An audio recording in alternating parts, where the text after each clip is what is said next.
Stag Timber is a privately owned timber company based in Rotorua.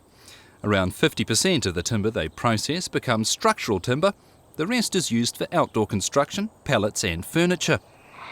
There's a strong focus throughout the company on adding value through efficient processing and sustainable practices. Unwanted wood chip is sent to pulp mills in Kawerau and Takaroa, while bark and sawdust provides fuel to produce electricity to run timber drying kilns. We're a sawmilling business. We buy logs, we don't own forests, so we buy saw logs and then we cut them into products.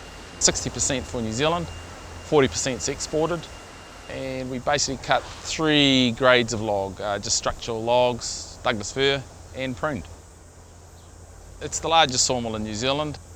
We've recently just spent 60 million on a new sawmill line, and we've spent 150 million under this new ownership, so it's been great for the site and I think good for the industry.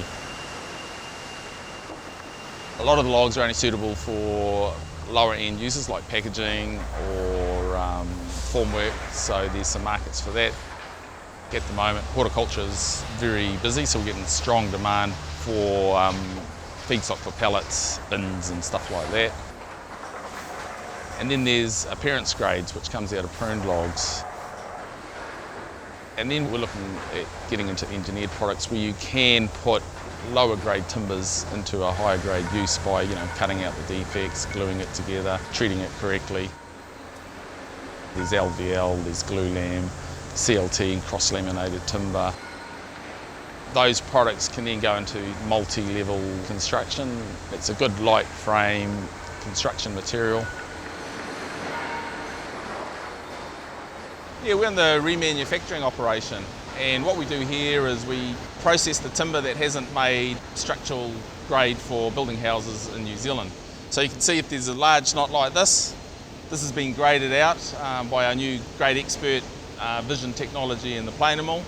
It grades it into this reman grade, and then here we defect out this knot and turn it into high value products. It's all European technology in here. So we have this wood eye, and the wood eye is cameras that can detect all these defects. It picks up knots, pith, holes, blue stain. The saws then will chop out those defects, and then the clear bits of block will go through to our finger joiner, where it's finger jointed together to produce defect clear product. When you test this product, it's always stronger. Because you've got the finger joints here, it doesn't move as much as solid timber. So really the only disadvantage of this over solid is that you do have these finger joint lines, but the properties of the timber is actually better than solid wood. It's called a quad mill, and the reason it's called a quad mill is 4 band saws in one cluster. Then the centrepiece, which is called a cant, that then goes down to a curved saw gang. The pieces off the side, which is called a sideboard, they go across to the boardage and go out as boards.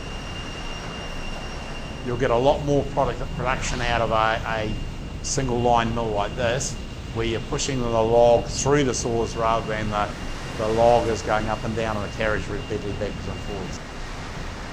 We're averaging around about 1,700 cubic metres in timber in a shift, a 10-hour shift. Average house has about 13 cubic framing in it, so it's a lot of house lots. Everything's done with scanners, 3D scanners, and optimizer. We have some optimizer techs that set up the pattern, and that's based around value. The most value we can gain from a log. It's an expensive mill because of the way it's designed. It's got 13, 14 scanners in it. They're $1 million a pop. And require people to keep them tuned and calibrated and things like that. But they get you more conversion of fibre, they get you a better product at the end of the day. Any sawmill on any site, the sawmill has to run well, for the site to run well. The sawmill here, we only have around about 14 people per shift, including the band mill. There's 3 here, 1 in the log yard, and some more down the bin sorter. But the rest of the site's 200 and something people. So if this stops for 3 days, then we've got 200 and something people down there with nothing to do. It's crucial that it runs very well. Obviously all industries produce waste, they impact on the environment, and for a mill like the site we're talking about air pollution, emissions from our energy centre, we're talking about liquid waste, on-site sewage and industrial waste, and we're also talking about stormwater which comes on the site which discharges off the site. Sawmills are very fortunate in that their waste is actually of value. The waste contains energy, and that energy we can recover. And in Stag Timber's case, we burn all our wood waste to produce steam. That steam is then used to drive the kilns which dry all our wood. Most of our wood we sell as kiln dried product. We've also got sufficient steam to drive a turbo alternator which produces electricity which helps power the site. At the moment I think we're about 75% self-sufficient. The returns at the moment are very good for the large forest owners. A lot of the smaller forest owners haven't had the returns they expected, and some of them aren't replanting. The cost of land is the real issue of why there isn't forests being planted at the moment. It's not returns. So that's an issue it's a problem for the whole country, I think. A lot of other countries do support forest industry. It's good, it's jobs, it's renewable, so it's got positive factors. Like we've been pushing for a wood first policy in New Zealand.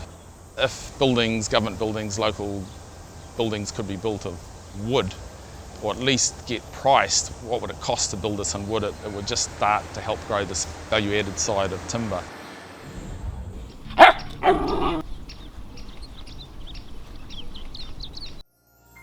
This program was made with funding from New Zealand On Air.